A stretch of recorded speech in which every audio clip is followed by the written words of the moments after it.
안녕하세요. 빵변입니다. 지난번에 성희롱은 모르는 사람들 사이에서는 처벌이 어렵지만 직장, 학교, 단체 같은 곳에서는 아주 큰 처벌이 가능하다고 말씀드렸습니다. 그런데 아직까지도 성희롱이 뭔지 잘 모르시는 분들이 아주 많으세요. 그래서 무심코 행한 실수 때문에 돌이킬 수 없는 큰 화를 자초하는 분들이 있어서 오늘은 성희롱이 과연 무엇인지 설명드리려고 합니다.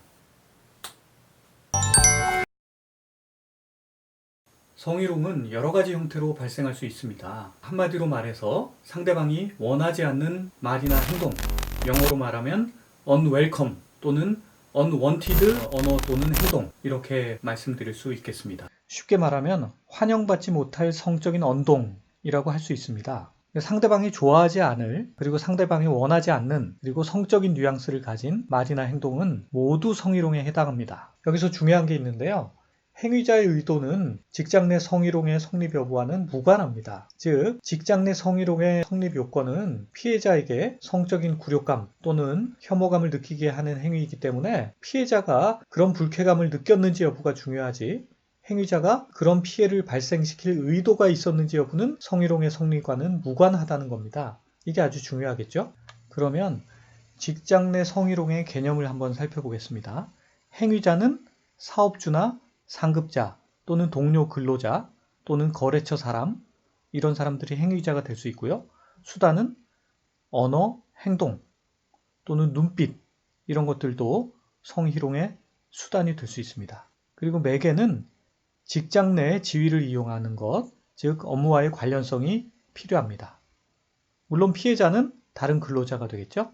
그 결과 상대방에게 성적인 굴욕감을 주거나 고용상의 불이익을 준다면 그것은 직장 내 성희롱에 해당이 됩니다. 여기서 잠깐 굴욕감이 뭐고 혐오감이 뭔지 한번 구분해 볼까요?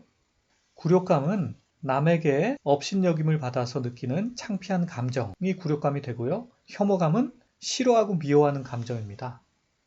즉, 굴욕감을 준다는 것은 상대방으로 하여금 마치 자기가 업신여김을 받는 것 같다, 그래서 창피하다, 이렇게 느끼게 하는 것이 굴욕감이고요. 혐오감은 상대방이 몹시 싫어하도록 만드는 것이 바로 혐오감이 되겠습니다.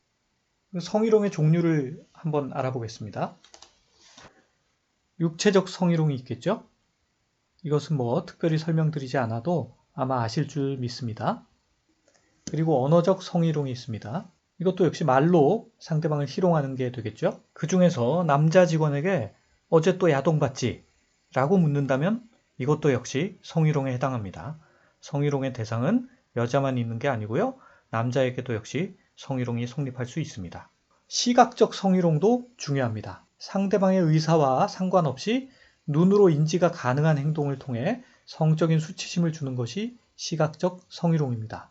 예를 들어서 컴퓨터 모니터로 야한 사진을 보여주거나 야한 농담 시리즈를 메신저로 보내거나 여성 직원들 앞에서 자신의 바지를 내려서 상의를 바지 속으로 집어넣는 것, 또는 원치 않는 윙크를 계속 보내는 것, 이런 게 시각적 성희롱에 해당합니다. 그 다음에 기타의 성희롱도 있는데요.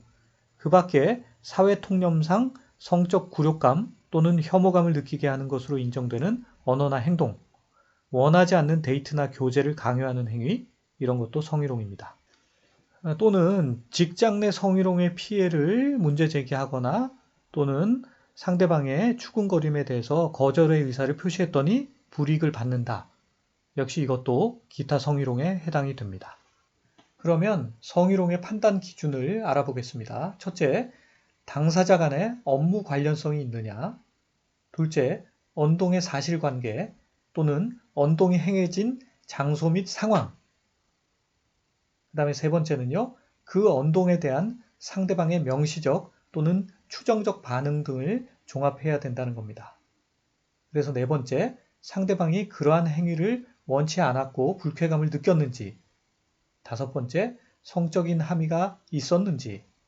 여섯 번째, 합리적 피해자의 관점에서 성적 굴욕감이나 혐오감을 줄 만한 행위였는지 등을 따져서 성희롱인지 판단하게 되어 있습니다. 그런데 중요한 게 있는데요.